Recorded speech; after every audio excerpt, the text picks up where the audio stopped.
ये है talks news network और आप देख रहे हैं पॉलिटॉक्स, राजनीति का कच्चा चिट्ठा।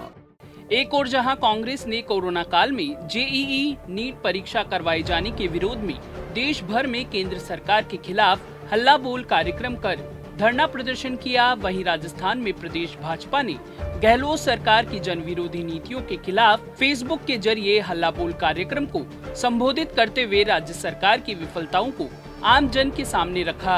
बीजेपी के हल्ला बोल कार्यक्रम की शुरुआत प्रदेश भाजपा अध्यक्ष सतीश पूनिया ने की। इस दौरान पूनिया ने प्रदेश में बढ़ी बिजली दरों, कोरोना कुप्रबंधन, किसान कर्ज माफी, बेरोजगारी भत्ता, लंबित भर्तियां, बढ़ते अपराध, टिड्डी हमले से फसलों को हुए नुकसान सहित विभिन्न मुद्दों को लेकर गहलोत सरकार पर निशाना साधा। पूनिया ने संबोधित करते हुए कहा कि हल्ला बोल शब्द आक्रामक लगता है और इसके पीछे इसी तरह की पीड़ा भी रही है। पूनिया ने कहा कि आज सीएम अशोक गहलोत प्रदेश में एक ऐसी पार्टी की सरकार की अगुवाई कर रहे हैं जो 1885 में बनी, लेकिन कालांतर में धीरे धीरे महात्मा गांधी के नेतृत्व के बाद अनेक वर्षों तक एक विशेष पहचान बनाई, लेकिन एक समय बाद अब वो कांग्रेस प्रासंगिकता खोती चली गई। पूनिया ने कहा कि कांग्रेस में दिल्ली में जिस तरीके का विग्रह खड़ा हुआ है और उनकी पार्टी के लोगों ने गैर गांधी कांग्रेस अध्यक्ष बनाने की कोशिश की, जो कांग्रेस पार्टी खुद के भीतर लोकतंत्र की बात करती थी, आज पूरी दुनिया ने उसके सच को जाना है।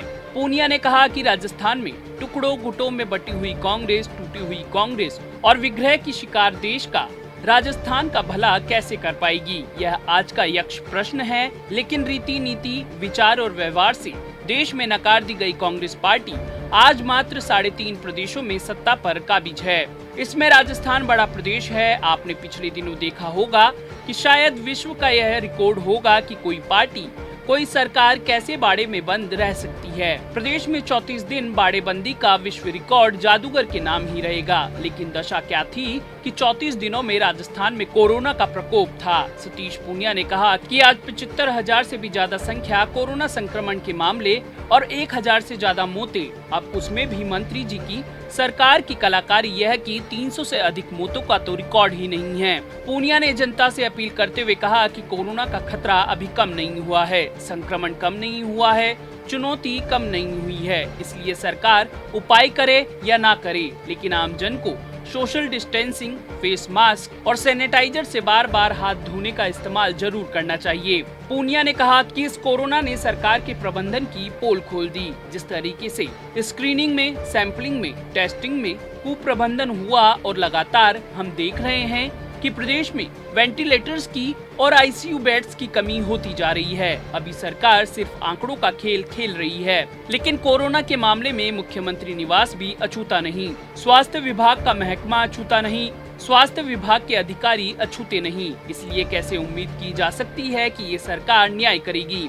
न्याय की जब बात आई तो 2018 के कांग्रेस के घोषणा पत्र के दौरान कांग्रेस पार्टी के शीर्ष नेता राहुल गांधी की वो पंचलाइन सुन रहा था, अब होगा न्याय। लेकिन राजस्थान की जनता पूछती है 20 महीने हो गए, कब होगा न्याय? क्योंकि उन्हीं राहुल गांधी जी ने घोषणा की थी कि 10 दिन में किसानों का कर्ज माफ करेंगे। 10 दिन में किसानों का कर्जा तो माफ नहीं हुआ।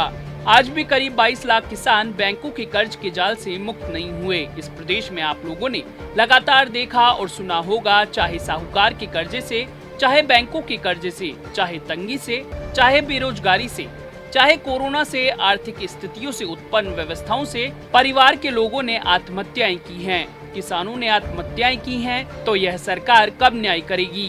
पूनिया ने कहा कि ऐसा लगता है कि कांग्रेस पार्टी भाषणों और बयानबाजों की पार्टी है और एक और नया तरीका निकाला है इन सारे मुद्दों से ध्यान बटाने के लिए, जनता को यह मनाते हुए कि हम उनको फुसला सकते हैं, क्योंकि फितरत ऐसी ही रही है। किसान के वोट केवल कर्ज माफी के नाम पर कांग्रेस को मिले, लेकिन ये वादा आज तक पूरा नहीं किया गया।